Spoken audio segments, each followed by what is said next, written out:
All right, we are live this morning. Welcome, everyone. Good to see everybody today. I have a special guest with me here today I'm excited about. I have the one and only Bri with me today, and she's a professional that we are going to be picking her brain, unveiling all the ins and outs of the industry with her today. We're going to solve all the world's problems. That's the goal. Yeah.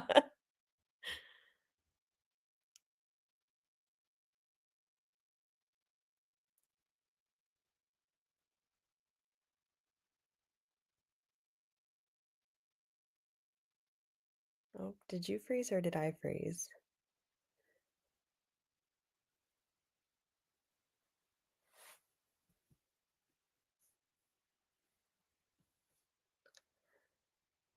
I don't know if you can hear me, but you're frozen on my end. Okay, we're back. Okay, there we I go. don't know Yes, what happened. yes. I think we lost the stream for a second, Okay, got it. uh, but you can hear me now, right? Yes, yes, I can hear you. All right. Yeah. Okay, perfect. So, Bri, why don't you go ahead and introduce yourself? Let us know who you are, who you work with, and what you do. Sure. My name is Bri Curtis. I work at DDO Artists Agency here in Los Angeles, but DDO also has offices in Chicago, New York, and Atlanta as well. We are a full service agency, which means we cover commercial, print, TV, film, voiceover, and stage.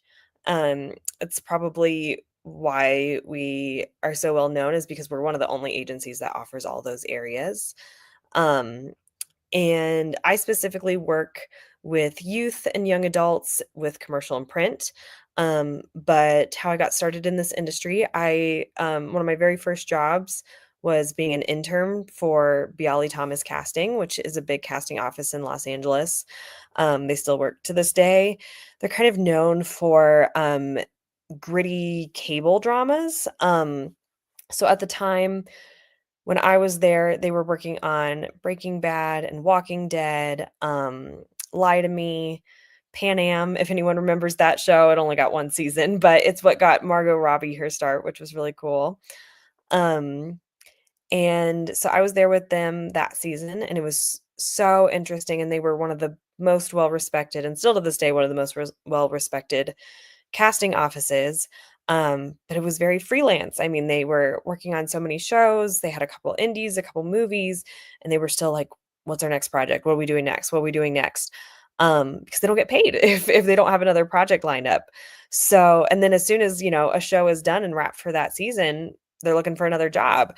So I didn't realize how freelance it was and how quickly you need to move on to the next thing. And I wasn't totally up for that at that time of my life. Um, so I started I started as an intern and then I was hired at an agency that's no longer in existence, but it used to be called Abrams and then later A3. Um, and I got my start there in the TV film department. And that was really great for me because I was seeing all these talented actors come in our casting office when I was at Bialy Thomas. And even if someone was so incredible, you may not book it even though you're an incredible actor. It just depends on if that role is right for you at this time into your life. Um, but I would always be curious, like, whatever happened to that actor who was so talented but just wasn't right for this role? But working as an agent, as a rep, you do get to see what happens to that actor because you're following the actor's journey, not so much just the casting of that project. So, being in representation definitely was a better fit for me because I loved following an actor's journey. Um, so I worked with adults in TV film for about a year, and then, but I really had a heart for young adults and working with young adults because young adults and kids are capable of the same talent and the same quality as adults, but often aren't treated the same as adults, whether that's in pay or respect. So that was something I was really passionate about advocating for. And so I've been working in the youth and young adult world for probably about a little over a decade now, probably about 11 years.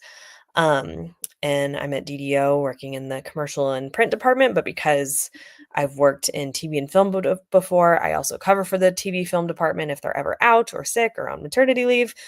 So I've done a little bit of all of it in my career, but have definitely settled into working with youth and young adults, which is what I love. Nice, very good. Yeah. So you've been with DDO for how long now? 9 years. 9 years. Yeah. Wow, good for you. That's Thank awesome. you. And you're based in LA. Is Correct. that where Yes. you're at today? Yes. Yes. Okay. Well, I'm traveling in case people are like, where's Jeremy's studio at?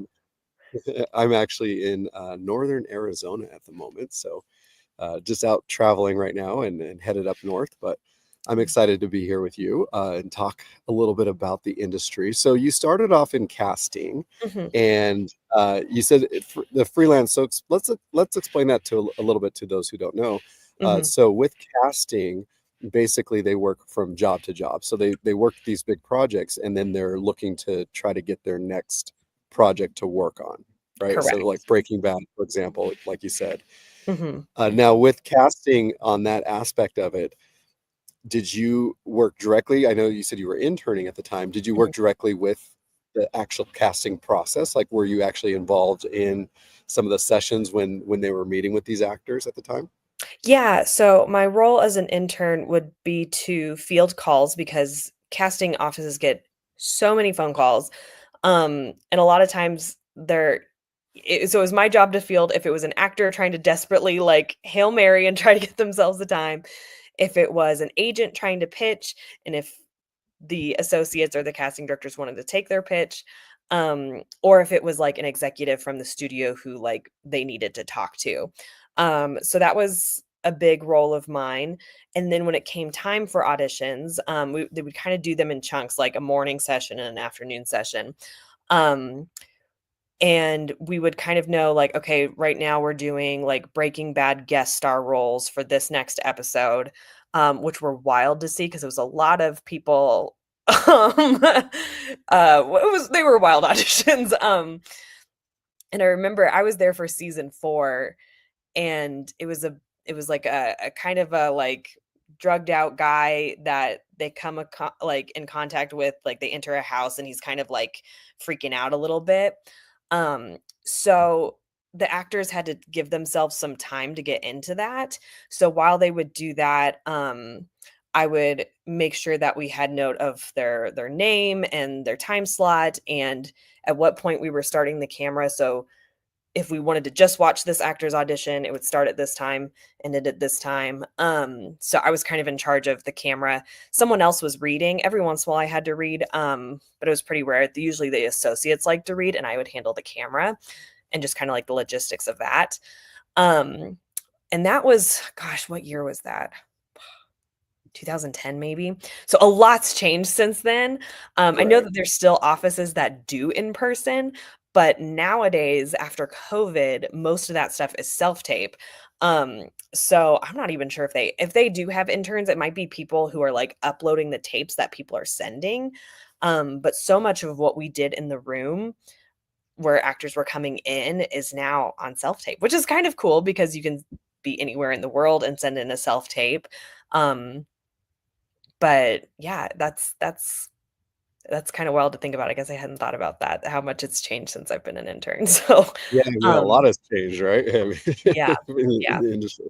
So very cool. So you guys had in-person auditions back in the mhm, day. Obviously, this was yeah, pre-COVID, yeah. and so dealing with all the personalities and the characters and scheduling times and everything. Scheduling times, yeah, if someone was late or if they wanted like, I remember one guy just really wanted to sit and talk afterwards, and we were like, "We don't have time for you to sit and talk." Like, and yeah, it was a wild time.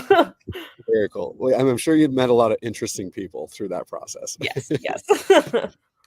So now, fast forward now to today's world, with the self-tape process. Obviously, you're dealing with clients now on an agency level, Right. and you said you're youth and young adult. Explain that to us a little bit. Like, what exactly is that? Like, what age groups are you dealing Yeah, with? good question. Because sometimes people will turn 18 and be like, "Am I done? Like, do I need to find a different agent?"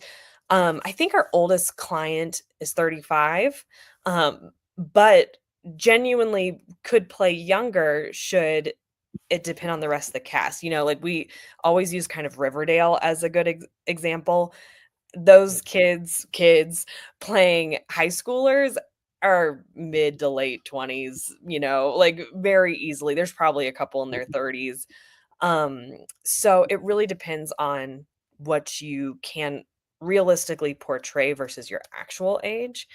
Um, and again, like the 35-year-old that I'm referring to in my mind, he looks so young that they still ask for, like, we need his parents' name.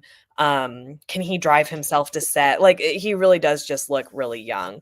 But Wow. then sometimes we have 19-year-olds who look mid-20s, like it just depends on what you look like. If you're growing facial hair, if you're getting tattoos, there's stuff that ages you, which if you want, on your body, that's your decision.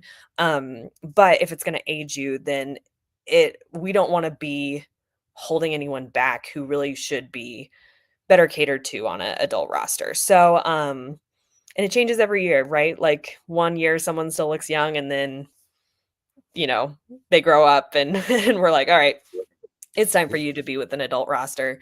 Um, so it really depends on the age they look versus their actual legal age. That's amazing. So 34, you said and Yeah, there's 35. he's still Yeah. Yeah. 35.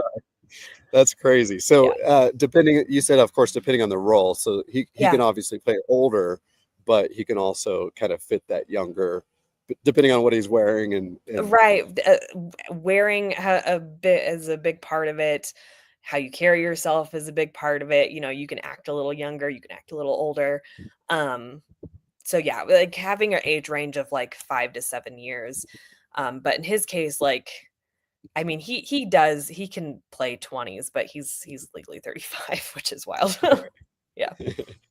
very cool. And they're still asking for parents' names. Yeah. I Yeah. And love we're like, that. he's married. Like, yeah. And what's the youngest person that you have on your roster, four or months that you've old. ever worked with? 4 months Yeah. old. I Wow. mean, I have worked with a 2-week old before, because that's the youngest they're legally allowed to work. Um, just most people don't want to put their 2-week old in anything, but every once in a while something comes up. Um, yeah, we've worked with babies before. To be honest, it's not a huge market post COVID. Um, it's it's pretty time consuming and expensive, and you can't have the baby on set for longer than like 2 hours. So they have to stack babies, and that's a lot of time to coordinate, like, which is why, twins were such a big thing in like the early 90s and even still a little bit now. Because one parent would bring one twin, and then when their 2 to 4 hour window was up, bring in the next, and then that way it looked like nothing ever happened. Um, but yeah, nowadays they just kind of write it for a 6-year-old. So, Right. yeah, or they use pretend babies if they really, really want a baby. I haven't booked a baby since pre-COVID, to be honest. Okay. Yeah, Interesting how everything kind of shifts and changes, throughout time and the way that things are done. But absolutely. so as far as somebody preparing for an audition, obviously you've been in the casting portion of it, but now as an agent, Mhm. do you feel like you have more understanding and the ability to help them prepare for an audition because of the fact that you know what casting is looking for, so to speak, in a casting? Yeah, like, I remembered the things that annoyed casting directors, and us as agents, we really try to never do those things, such as call and just get one extra time. Like, that doesn't help anybody, especially if that person doesn't deliver, then we could really be putting ourselves in hot water just for one extra time. So we really focus on not so much like the amount of times we're receiving for our clients, and by times I do mean auditions. But if we feel like we look at the auditions we have and we're like, wow, like this person really should be seen, and we really do believe it would benefit them and make their lives in casting easier because this person is will deliver.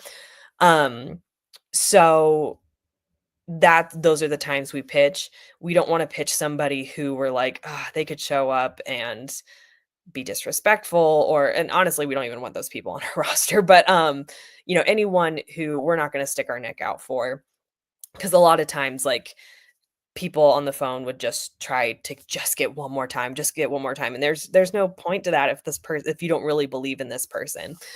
Um, and as far as, like, prepping actors for auditions, a little research can go a long way, whether it's for TV, film, or commercials. Like, so many times an actor will be like, "I don't even know what this project is," or, "I don't know what this product is." Just Googling it, looking at previous commercials, will help you get an idea of, like, is this a funny commercial, or is this an aspirational commercial? Do they kind of, like, pull at your heartstrings at most of these, or is it very informational? Because just knowing what kind of feel the commercial might be is helpful to know when you go in, when you pick out your wardrobe, your demeanor. And for TV and film, like, we just had someone who had an audition and he was just about to pass on it because he was like, "I can't find, like, I've never heard of this show, and it seems kind of weird, and it's filming, like, somewhere random." And we were like, "The executive producer is Ethan Hawke, like, can you go?"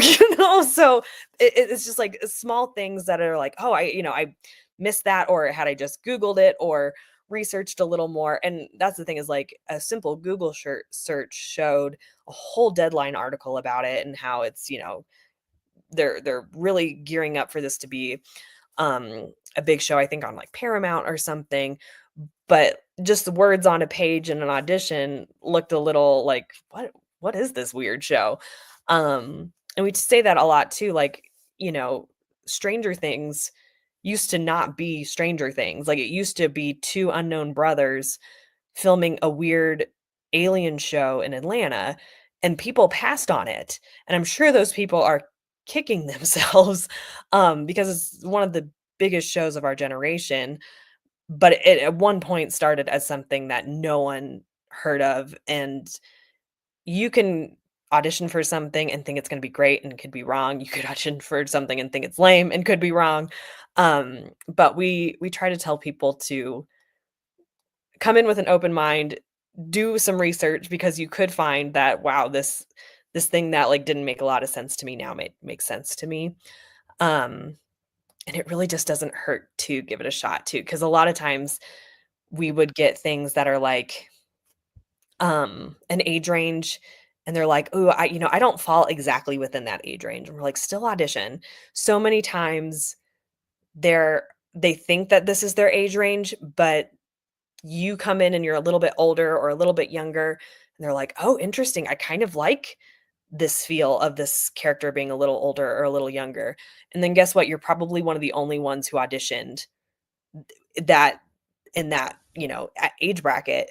Um, I've had plenty of bookings that I've called the parent or the client, and they've been shocked that they booked because they were like, "I didn't think I was right for it," and you never know. Right. So Yeah, so as an actor, so what you're telling actors out there is to be open to the roles. When they yeah, get an audition, they're specifically asked for that audition, right? I mean, so correct. regardless of if they feel like they're right for the role, castings liked something about them that they saw on their resume or their photo and thought Absolutely. this might be an interesting fit. Yeah, And sometimes casting's trying to decide too, right? I mean, they don't yeah, necessarily have all the answers right away. They don't right. know until they see the right person, right? Right, absolutely, and they might be seeing a spectrum of people where so again, if you read the role and you're like, I don't really see this," but there's so many times that you're like, "That wasn't the obvious choice for this role, but I'm so fascinated." Like, we talked about that when Heath Ledger was cast as the Joker, so many people were like, "You're casting a heartthrob, an Australian heartthrob in this role," and he blew everyone away. So there's so many times that casting is like, I just wanna see what it would be like if we called in this person." So yeah, definitely, I always think it's worth giving it a shot. Nice. I love it. And then as if somebody's brand new and Mhm. they're starting out, they're just now starting out, do you recommend that they try to take every audition that they receive as much as possible, or what advice do you give to new people who are kind of getting a feel for it? Yeah, I would say yes, with obviously some exceptions, because I did have a client reach out recently saying like, "Hey, this character that I was sent, like, is really dark. Um, I'm not really in a good mental place to be exploring, the things that this character is doing." That's totally fine. Like, we understand that, you gotta take care of you. And there's probably gonna be someone else who they're like, "Yeah, this is fine. I can do this for a week if I'm booked on a set." But yeah, there's some gritty characters out there that you may not wanna get into their mind, and that's perfectly fine. Um, we have obviously like kids and horror films. Um, there's always kids in horror films, always, but we understand if you don't want to be that kid in the horror film, they're creepy. So, um, Right, right. yeah, there's always, or there's vulgarity, there's plenty of reasons to pass on something, which we are always okay with. But if it's just like something outside your comfort zone that doesn't feel dangerous to you, but just maybe you haven't tried before. Um, we always just we don't want to limit our actors. We want to shoot big and see what happens, see what you book. Um, and yeah, so we don't want to hold people back. But if people want to pass for those sort of reasons, that's always okay with us. Yeah. So obviously do what you feel comfortable doing, Mhm. right? As you're saying, Exactly. like Within, somebody yeah, is yeah, with within that. But to the opportunities, you never know what the opportunities can bring either. I know that right. a lot of times small roles can end up being big roles or future Absolutely. projects too, Hmm. right? Yes, 100%. 100%. Now, when you're looking at a new performer and they're somebody that you're considering bringing on as a client, what are the things that you are really trying to determine? Like, I know Mhm. that this is a new person that you haven't worked with before, Mhm. and you're trying to get a feel to see if they're going to be somebody that you want to work with. What are kind of some of the key things that stand out in your mind that make them somebody that you want to work with? Yeah, I can we always try to ask, like, what's kind of been your journey up into this point in acting? Are they someone who loves acting so much that they were involved in every play they could get their hands on? They took advantage of their local market, looking for local agents and local PSAs and commercials. Or did they kind of wake up yesterday and say, "I wanna be famous?" Like, there's kind of a difference in what we see as potentially a long-term career. If someone really shows us that they love acting, they love this business, and are gonna give it their all. Um, and availability is a big one too. We understand that people have busy lives and busy schedules, but if they're able to make time for this, and a lot of times that's just trial and error, because we can say like, "Hey, are you gonna turn in your self-tapes on time? Like, do you have time in the afternoon, evenings, and mornings if we send you auditions that are due in 48 hours?" And of course, people are so excited. They're like, "Yes, yes, absolutely. No, I would get on a plane. I would, do whatever it takes." And then as they start actually living their lives and they're being interrupted in the middle of a party, or they're being interrupted in the middle of, whatever it is that they're living their lives, and then auditions become inconvenient. um that's something that's, again, just trial and error, because a lot of times I do believe people have genuine intentions of, yes, this is something I want to do. But then we also just have to test it and see, like, are you actually going to turn in your audition? Are you actually going to do what you said you do? Some people deliver, some people don't. If you're someone who doesn't deliver and doesn't have good reasons for it, so like, obviously people get sick, people have emergencies, those are all good reasons to not audition.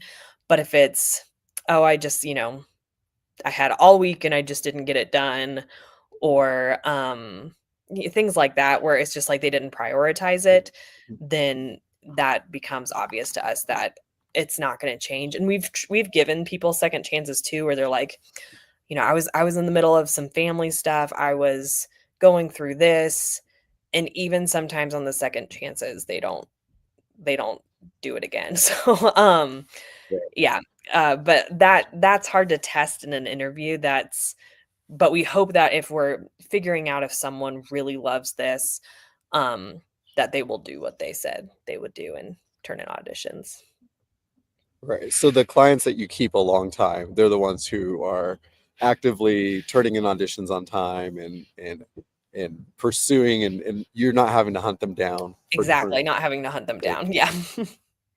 Yeah. Now, is there something that you can recommend for people when they first start off with auditions?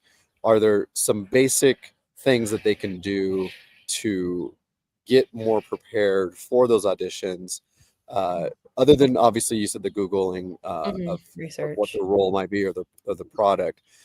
But as far as like getting into character, what do you Mhm. suggest is the best way for them to should they come on camera immediately with the self tapes nowadays in character, or should they pause for a moment and transition into the character? What do you recommend usually?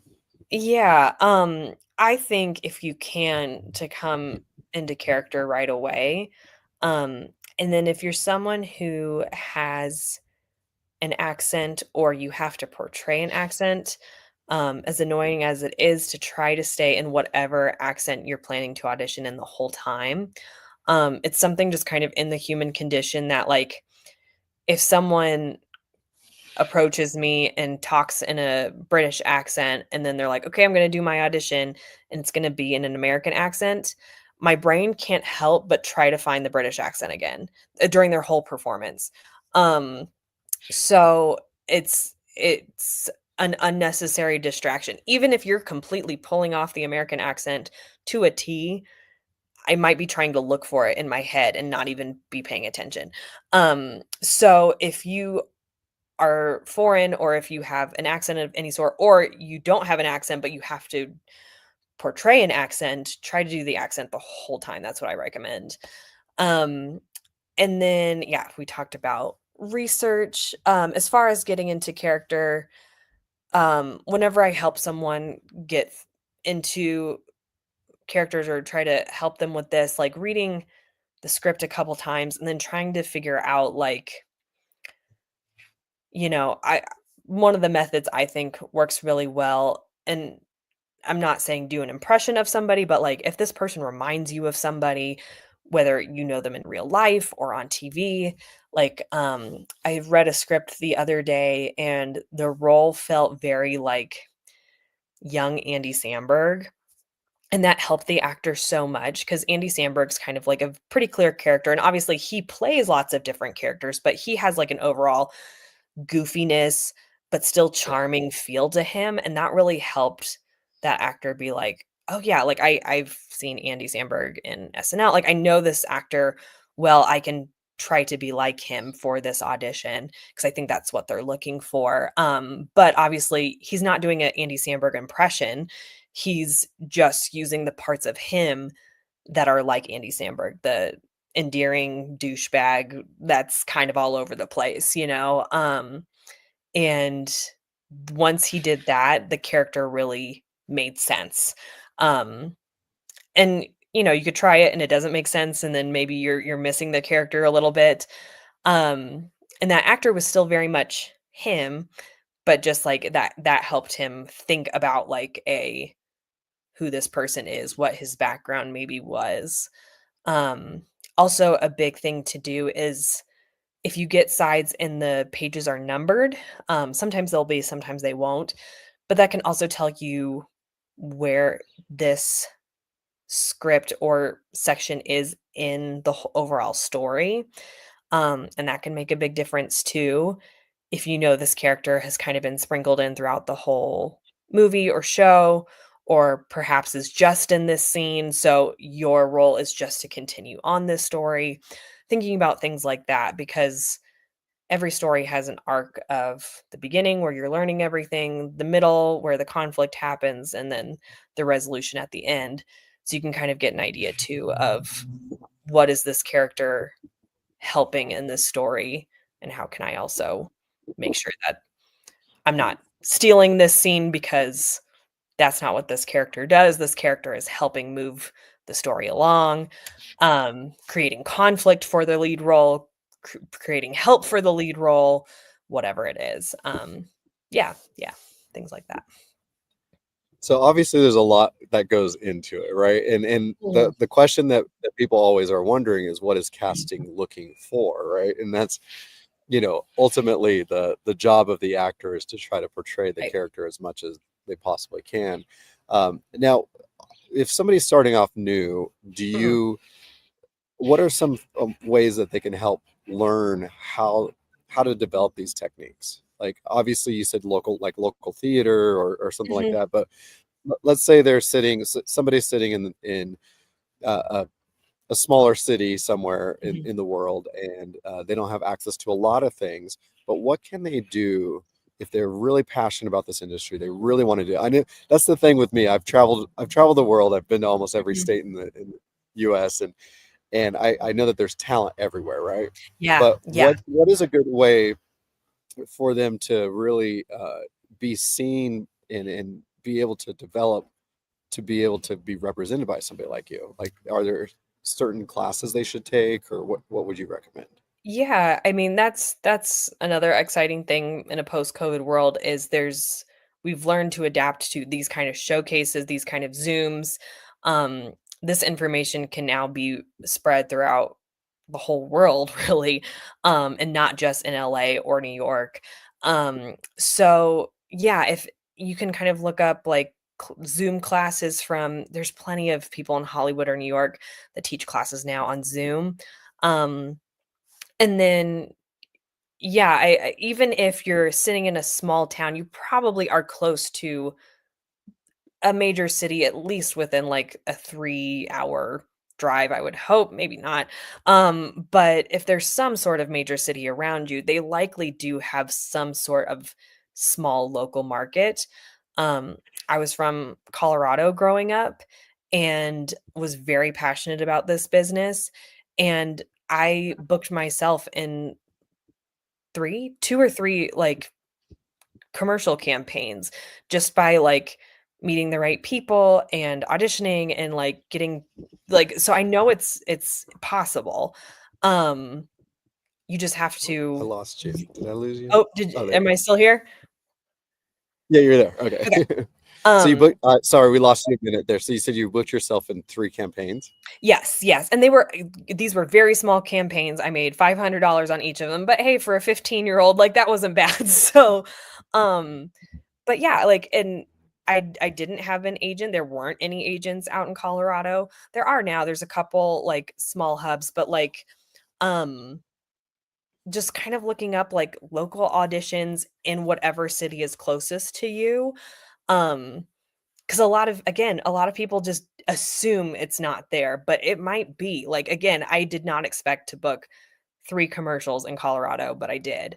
And so when I see that on like let's see, it's a client from like Tennessee and that they went to Nashville and they booked a couple local things. I'm like, good for you. Like that really shows me that you were like, I'm not going to take no for an answer, or I'm not going to, because everyone's like, if I was in LA, I'd do it. But show me that you're willing to do it even if you're not in LA. Like, even if Right. you're, yeah. Um, and again, plays, community theater, all that stuff, like all that stuff counts in my mind because you're thinking about your local market. You outgrow your local market, and then of course it makes sense to go to LA, New York, whatever. Um, and then I'm trying to think if there's anything else. That might be it though.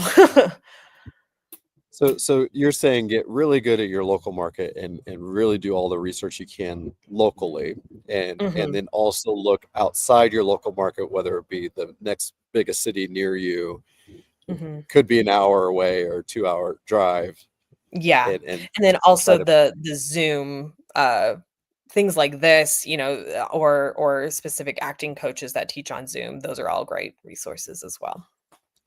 And then how much of a resume does somebody have to have in your mind to be able to be represented by you? Obviously, somebody who's 4 weeks old, like you said, or one of Right, your youngest, they don't have much of a resume. But right. let's say they're teenager Mhm. age or even in their 20s, do you expect them to have a lot of things on their resume, or does that, like, can they just have a few like school plays or like you said a local theater or something like that? Would Yeah, you consider working with somebody like that? absolutely. Like, we know that anyone can start at any point in their life, but if you have a couple classes or a local play or 2, again, that kinda shows us that you tried this, you love it, and you're not gonna give up on me tomorrow if you go on one audition and hate it. So those sort of things do carry a lot of weight, but sometimes, we talk to the parents too, and we know that the parents have a big say in this as well, because it could be that this teenager has begged their parents for years to act. And for some reason the parents were like, "No, you've gotta do something else." And so this parent has finally come around or is finally willing to take a meeting, um, in which case the kid might not have anything on their resume because the parents were holding them back. Yeah, it's really important to have a supportive family, but I know that sometimes you don't have a say in that. But if we can tell that the kid has been wanting this for a long time, it's just the parents just now came around to it, and they have a lot of raw talent, they're ready, we'll absolutely sign somebody like that. It's, if it feels like more of the parents pulling them back versus the child's want. Um, but we also try to make it clear to the family, like, we need your support too. You're going to be the person behind the camera at the self tapes. You're going to be the person driving your child to and from auditions. Um, so having a supportive family who understands, like, this is a commitment on your behalf as well. And then unfortunately, if the parents are like, I can't do that at this point in my career or my life. I've got so many children, I can't do this. Then unfortunately, sometimes the kid just has to wait until they're more independent and on their own and able to drive themselves. Um, which is hard, but also, you got to do what you got to do in your point in life. So, yeah. Right. Now, you said they'll work with all, like anybody can start at any age, and I know that Mhm. you work in the youth and young adult division, but you've worked with adults and different people in the past. Right. Could somebody start? Let's say they're in their maybe late 40s and they've always Mhm. wanted to do something like this. Yeah. Could somebody that age start in this industry? And Yeah, I mean, when I repped adults, and specifically for commercials, um, we would sign people who had just moved here all the time. Um, because, like, especially with commercials, like H40s and 50s, that was a big booking age. And there's a lot of non-union work. So as long as they had like a way of getting to auditions or able to tape auditions, um, then we were usually, and again, we could see that they really loved it. We were able to give them a shot. For TV and film, it's way harder.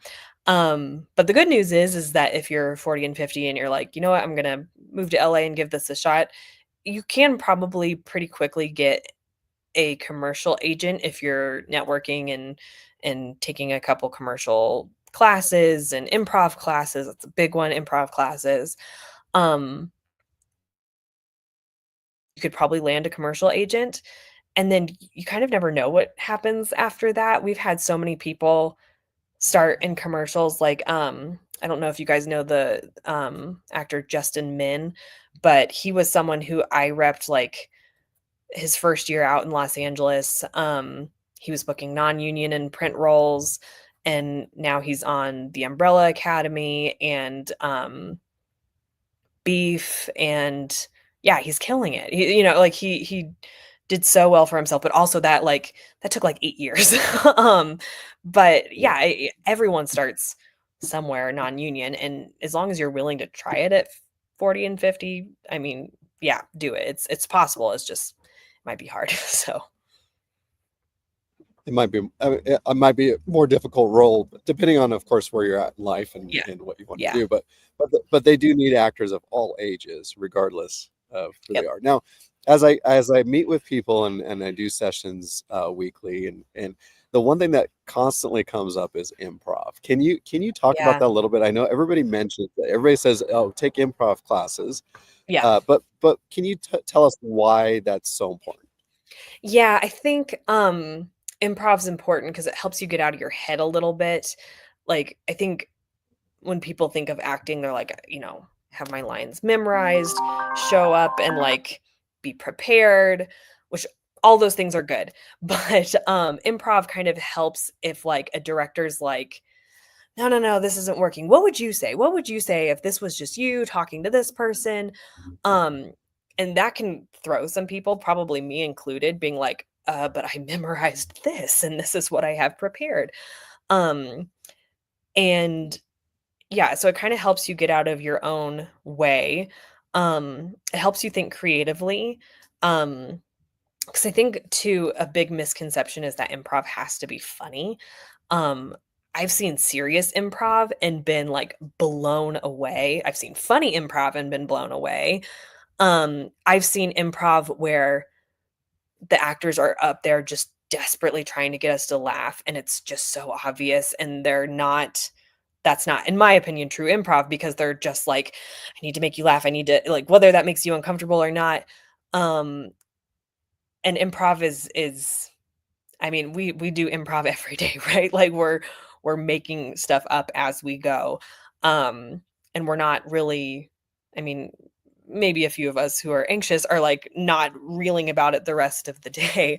Um, but yeah, it's just kind of a great way to learn how to think on your feet, um, get out of your own way, and then also work well with others. I think that's a big part of it too, is there's not usually just like one man improv. It's usually like a group or a bunch of people, and you don't know what they're going to say, they don't know what you're going to say, but you have to figure it out together. Um, yeah, I like in my early days in LA, I went to a lot of improv, and it was always really fascinating. And just the difference between LA improv and New York improv, because it's very different feels, but it's all the same thing in regards to, like, just, you know, thinking creatively and that sort of thing. Yeah.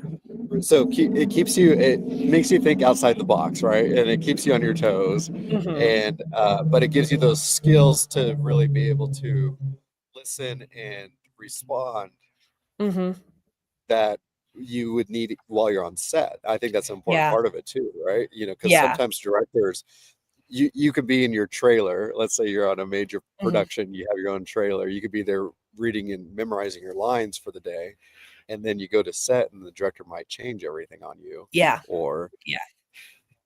something comes Absolutely. up, or the lighting's bad, they have to redo something, so they go into a different scene, and you have to change the feeling of what you were preparing, and Yeah. all that good stuff. Or, like, in commercials, they have what's called buttons, and it's kind of like the last thing that's said at the end of a commercial.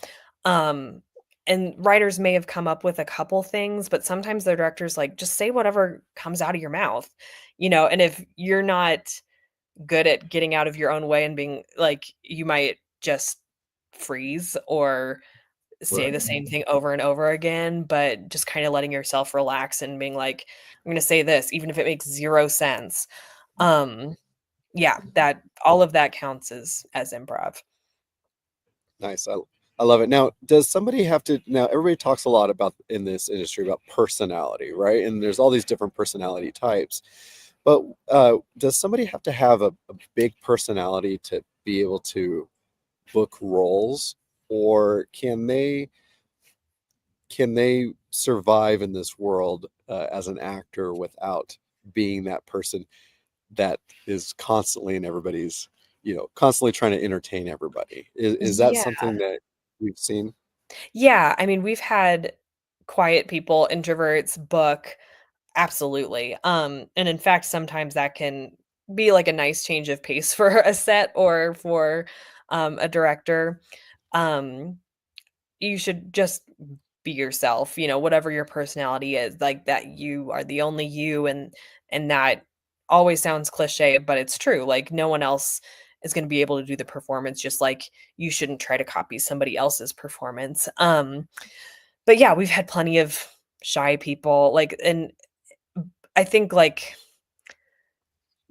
if you're seeing someone who's, like, really outgoing and personable and you're trying to compare yourselves to them, don't, because again, that's them. Um, but yeah, quiet, shy people book all the time because it's mainly about the performance.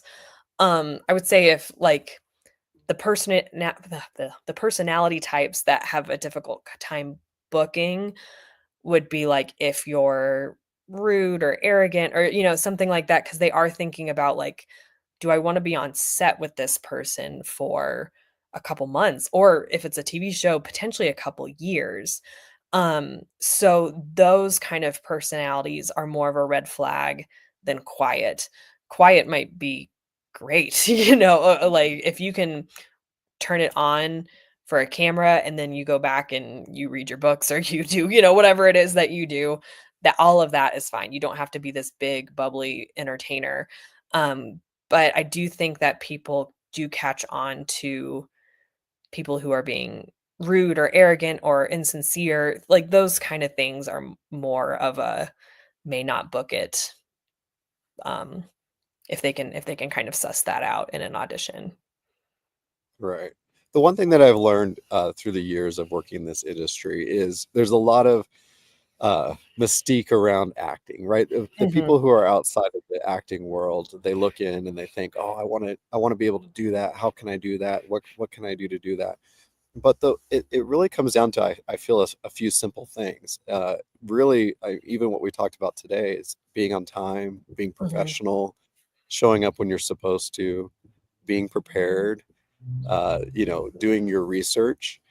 And those are just the little things. It doesn't take a lot for somebody mhm, to elevate themselves by just doing the little things. Of course, you have to have a passion for this industry, and I think that's the biggest driving factor. Is if you don't mm. love it, then you shouldn't be doing it, right? Yeah.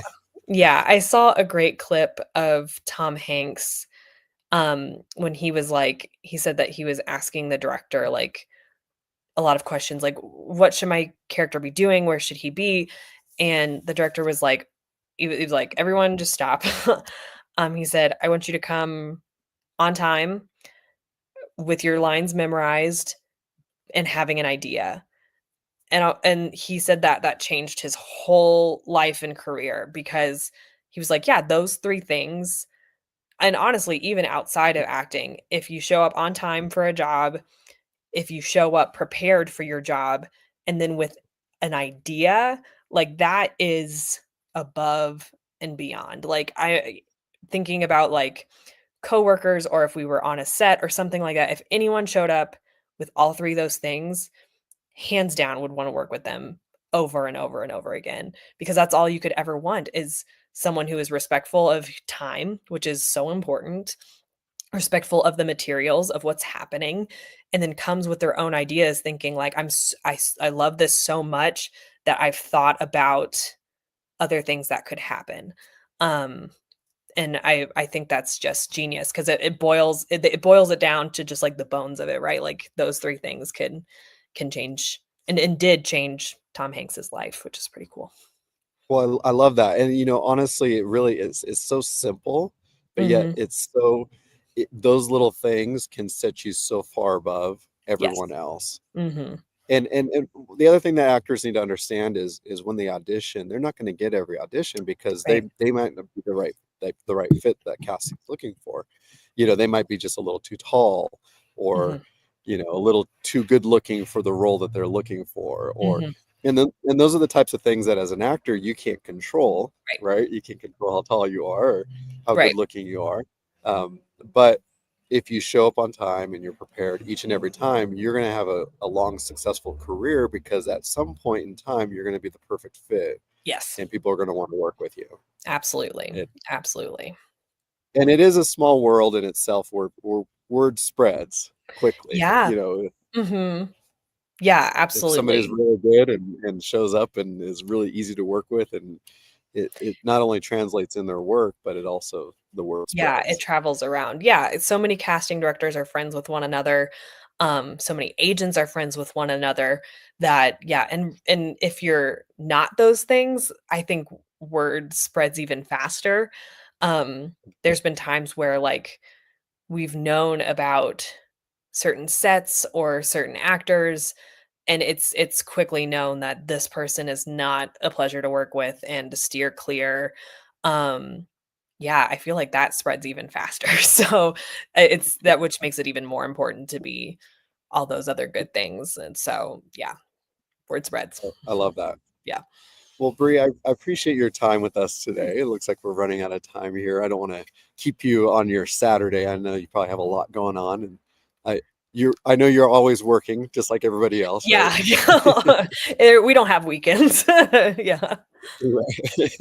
What is a weekend, right? I know. But yeah, I know you have a busy day today, and I do appreciate you jumping Of on course. early this morning with us and joining us and allowing us to pick your brain and learning a little bit more about you. And now, if somebody's interested out there, just as a final ending, and they're interested in possibly would love to work with you, Mhm. what's the best approach that they should take? Is there a way that they could submit their material? Yeah, absolutely. So, everything is listed on our DDO website, ddoagency.com. Because again, I work with commercials and print with youth and young adults. But you may be an adult actor in New York, and so I might not be able to help you. You're still welcome to email me, because I can then get you in touch with the right people. But if you go to our website, you can see like the whole list of like what New York is looking for, what Atlanta is looking for. And then let's say that you're on this and you don't live anywhere in the US, that's totally fine. Um, Maybe still think about like, do you want to do TV, film, or stage, or what is it? And then submit to those departments. Because usually, I mean, we've repped kids in the Philippines, in the UK, like we can rep people all over. But you might need to choose which department you wanna be in, if that makes sense. But yeah, everything's on our website if you wanna check it out and then see what those departments are asking for in regards to submissions. Most want a headshot resume and then some sort of, self-tape that you've done recently. Um, but yeah, each one's a little different, so check out the website and see what it is. Perfect. So I wouldn't quite fit for youth or young adult, is what you're I saying. mean, I listen, if shouldn't you submit. shaved the beard, I could submit you for 17, right? Like Well, Bri, I appreciate you being with us today. Thank you Sure. so much for spending time, and I hope to see you in the near future. Of course. Have a great weekend, you guys. You too. Thank you.